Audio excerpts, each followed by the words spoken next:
What a game, guys. Yeah. Well, what a game. I think, again, the get-out-of-jail card was played by Brazil, like it was in the Croatia game, the first game for me, Dan. There is, I don't know if it's stubbornness from Phil Scolari with Fred and Joe, but he selected him for his squad, so his options are limited now. Can Neymar play through there instead? Should he have had Coutinho from Liverpool in the squad? People on Twitter were saying Lucas Moura from PSG. Where are these players? Somebody else mentioned Pato. They haven't quite got the flair. They're really, and I heard Steve McManaman talking about it in the commentary for the US, was Brazil are all about Neymar, Neymar. And previously there's been 4, 5 or 6 players that could win games.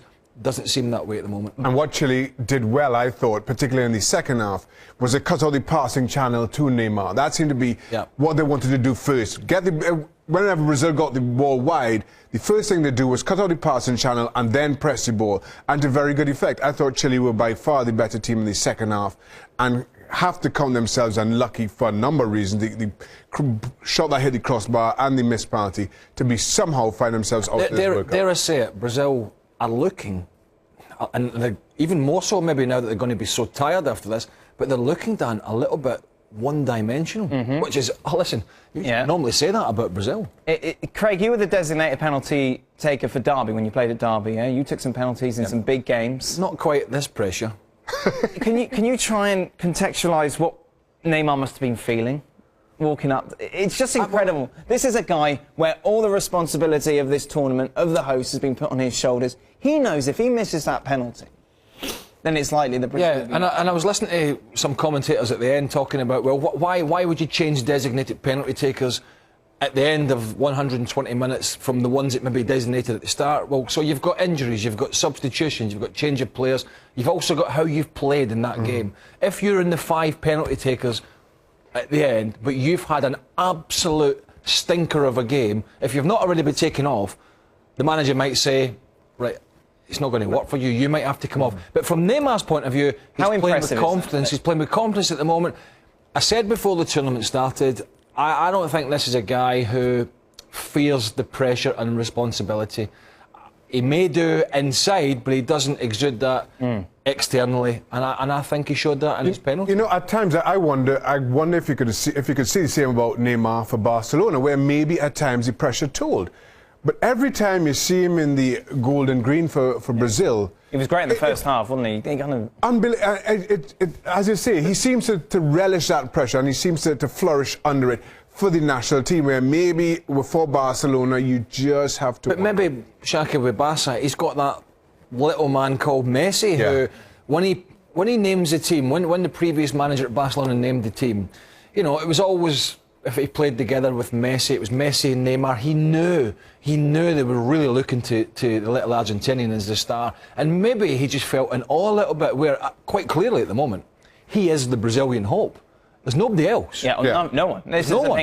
Most people can't handle that pressure, the pressure of being a star. Whereas you look at Neymar, and now it's the complete opposite for him. He seems to get better the more pressure that's on his shoulders. That's why they put you in goals. Well, because the pressure was just killing you. Let's talk about going in goal. It's the place to be, isn't there, a penalty shootout? It is. Because no pressure. You know, you're always the hero. You're never the villain, are you? And Julio Cesar, you know, we saw him crying after the game, saying what a relief this was after what happened in South Africa. He didn't really do that much, did he? No, he didn't, but he was there when it counted. He made the saves, certainly during the penalty shootout, that he needed to be. And after being heavily criticised 4 years ago after they went out of the hands of the Dutch, you understand Julio Cesar's emotion. But you're absolutely right. As a goalkeeper in a penalty shootout, there's no pressure on you. The pressure's on the striker. All you're trying to do is remind the striker that the pressure's on him and hope that you come up. Well, you in many penalty shootouts, yeah? What, for Trinidad? A few, but not many. For Trinidad and Tobago? He beat Scotland in a couple. I'll tell you what, Dan, though, as a player taking a penalty kick, what I didn't want is exactly what this guy's got, is the stature. Right, I wanted to do a small goalkeeper, because the goals looked big to me as a player. When you've got a big 6'5", 6'6" goalkeeper, which we didn't have today, but sometimes you do, and they put the hands out, they fill that goal, you're thinking, oh my God, where am I going to put this? I'm going to have to stick this right in the corner, or he's getting it. And then that's when you're really bringing the miss into the equation. And then the pressure tells in that few inches, as you saw from Harry in the end. Without the pressure, he puts that on his side, netting 99 times out of 100. With the pressure, he just overcooks it by 3 or 4 inches. It hits the post, it's out, you're out of the World Cup. You look at it, and you look at the chances, certainly. I think Chile had the better chances of this game, didn't they? Hit the crossbar in extra time. You take a look at the other opportunities that they created. They played well. Well, they're a good side. I mean, they haven't got as many so-called stars, but they're a good side. I mean, they play this back three now and again, and the guys that are playing there have not had particularly good seasons, but I just thought Gary Medel... Do you see the strapping on his leg? I know. Half the first aid kit was on it. I really felt sorry for him because... Stevie gave him a bashing. What, so wait, Stevie was going on about being 5'2". He's obviously not. He's 5'7". 5'7", which is tall. Trust me. And so I felt sorry for him because he really exuded passion. And he was in tears when he got taken off because he knew probably that even if Chile went through, his chance was gone. I just thought that passion was great to see. Chile have 2 genuine world-class players in Alexis Sanchez and Vidal, who wasn't quite fit. Who wasn't quite fit. They've got a number of very good players. I thought tactically they were fantastic. No question, pound for pound, Brazil were the better team, or are the better team. But on the day, over 90 minutes, over 120 minutes, I thought Chile played better and were the better 11, or looking for a better way to phrase it. We get you. You understand what I'm saying? That's sorry, we get you. Dan looked confused. Well, but that's a normal look. Yeah. Oh, okay. Don't worry. Coming up after the break, we'll be looking at the other game, which of course included the goal of the tournament so far.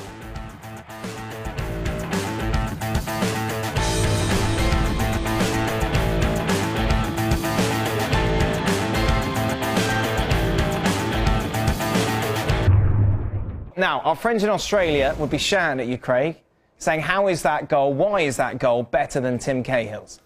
They normally shout at me, do they not? And I've cleaned up the language quite a lot. Yeah, well, they'll shout at me because they're very patriotic about their own country, and rightly so, and Tim Cahill, who probably won't play again for the Socceroos. Why is this better? I just think the Cahill one was in front of him. This one, he's got to get his on the chest. He takes one touch to get his body on the turn, and then before it drops, he takes it on the volley, and he's further out. I think it's got everything. It's got control, it's got technique, power, direction. Hits the back of the net. It just tops the Cahill one. Top scorer then, with 5 goals so far in this tournament. It's 5 goals that won Thomas Muller the Golden Boot 4 years ago. I don't think it's going to be enough to seal the award this time round with the amount of goals that are being scored.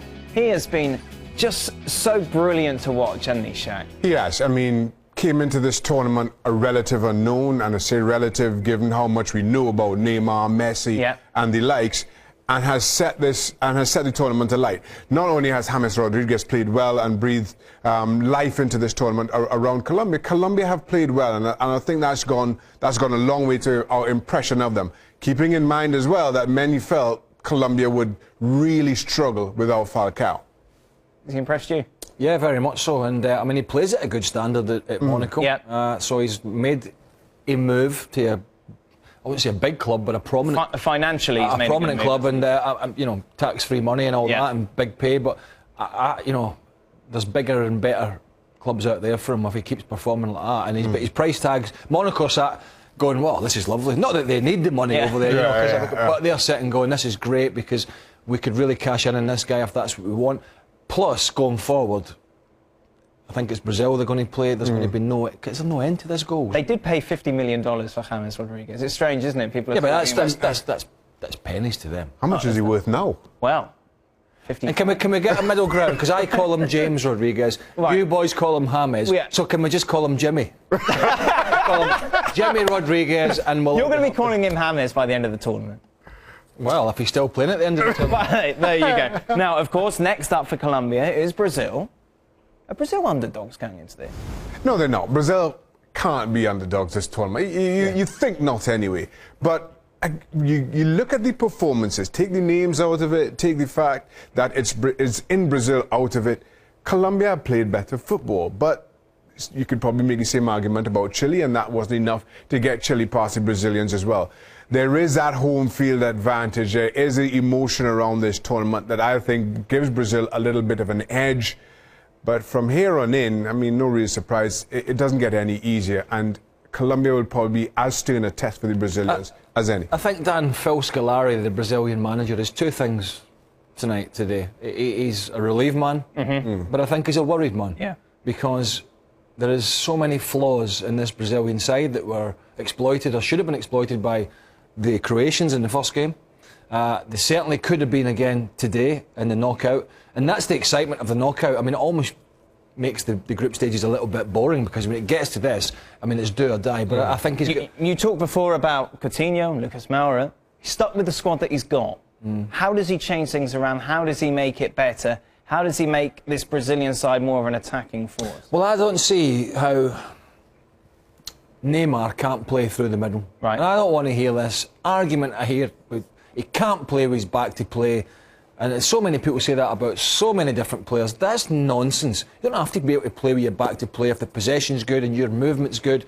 So it could be, he could make that a move. He could play Hulk through the middle from the wider position. But Fred, I don't know what Fred's got, and Joe. It must be some sort of pictures of half the staff in a prominent, in some pictures they don't want to get in the newspaper. I don't know why they're getting in the team. I wondered where you were going with it. I've got to say, I wondered where I was going. I knew where I was going, but I didn't know how to get out of it. Some prominent pictures. Who's going to win this game?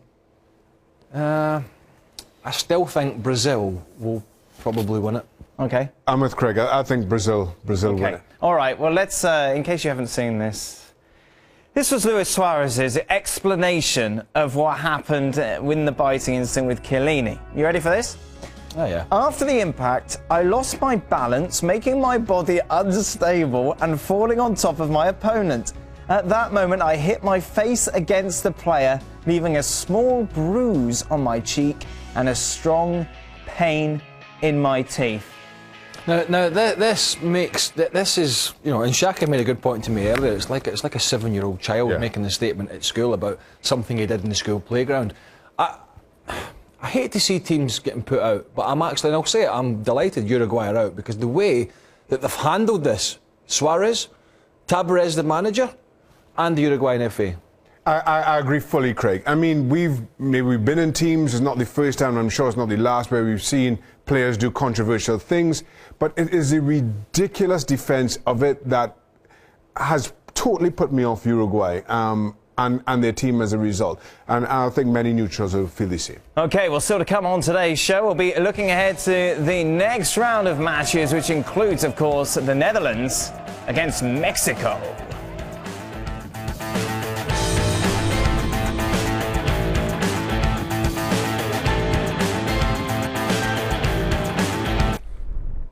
OK, well, looking ahead now to the next match of the World Cup, it's the Netherlands against Mexico. The Dutch have been very impressive so far in this tournament, up against a Mexican side that I think have surprised a few. They have. I mean, Mexico stumbled into the tournament, let's be honest, but in their manager, Herrera... Stumbled via New Zealand, that's quite a stumble. Yeah, that is a stumble. But in their manager, Herrera, they have a kind of emotional touch paper almost that has got this team playing really well. They're in a hiding to nothing. I don't think I certainly didn't expect a whole lot from Mexico. Come up against a Dutch side, started the tournament well, but haven't been as good since that opening game against Spain. Let's be honest, Mexico don't have anything to lose. He's great fun on the touchline. It looks like he's a heart attack waiting to happen. I tell you, it reminds me of Roy Hodgson. All that passion and emotion and anyway, everyone's different. I know that. Listen, Mexico, our colleague Ali Moreno, who's not here to defend himself, but he was saying Rafael Marquez. Yep. They'll get absolutely pasted with him. Yeah. But he's not been taken apart. No, he's not. No. He's not. But is that because he hasn't been tested properly yet? This is a Dutch side, remember, who have been on fire. Well, we'll find out, because he'll have at least Robin, Van Persie, whoever, some pacey players. Then you've got Herrera from Mexico in midfield who's done well, and then you've got Ali's other mate. And I'm not going to go through all this, the brush Peralta, but you've got a striker. You just did it. No, but I didn't give you the full booner. And of course, Chicharito off the bench has come on and made an impact, which he couldn't do much for Manchester United this season. So for Mexico, it's an upward spiral, but this, absolutely the biggest test. I'm excited by this game, Shaq. I am. I can tell. Before, I just wanted to, in defence of Rafa Marquez, it came on a tough group that included Brazil and Croatia, which many didn't think they'd do that well, but he's kept his feet, he's kept his head most importantly. I think this will be a fantastic game. I really do. I feel that Mexico have gotten better. You just wonder if the Netherlands can hit the heights again that they did against Spain. It's going to be tough. Who's going to win? Yeah, I have to go with the Dutch right now, but I'll be cheering for the Mexicans. Oh, will you? Yeah, I think I will. Yeah. So you're cheering for the Mexicans, Yeah. but you're fearful. Well, I'm covering. Yeah, I'm covering all my bases. Well, you've got a couple of more bases probably. I'm sure. I think probably the Dutch. The Dutch. They're on the. Why did you cover your mouth when you said that? I think the Dutch. I'm covering my bases. You can dub it over again in case you get it wrong. I can't see Mexico winning. Hey, forget about that game. The big game tomorrow. Costa Rica against Greece. I love it. Come on, CONCACAF. We'll be talking about that game on the next edition of ESPN FC, of course.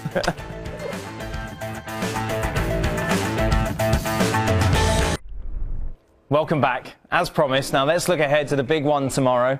Costa Rica against Greece. Now, on yesterday's show, you love Costa Rica. Do you know something? I'm thinking about going to Costa Rica on my holidays. Oh, really? Golf in Costa Rica. I'm definitely going to Costa Rica on my holidays. I am loving this story. Uruguay, Italy, England, Costa Rica, the whipping boys in the group. No, Costa Rica, the winners of the group. Right. That's brilliant. Great story. Brian Ruiz can't get a game for Fulham. Pinto, the manager. Joel Campbell up front. More loans in the Bank of Australia. They have got banks in Australia, I presume. I'm not sorry about that, Aussies. But so he's not always at his parent club, and he gets out of the group. Come on, let's take us off here, will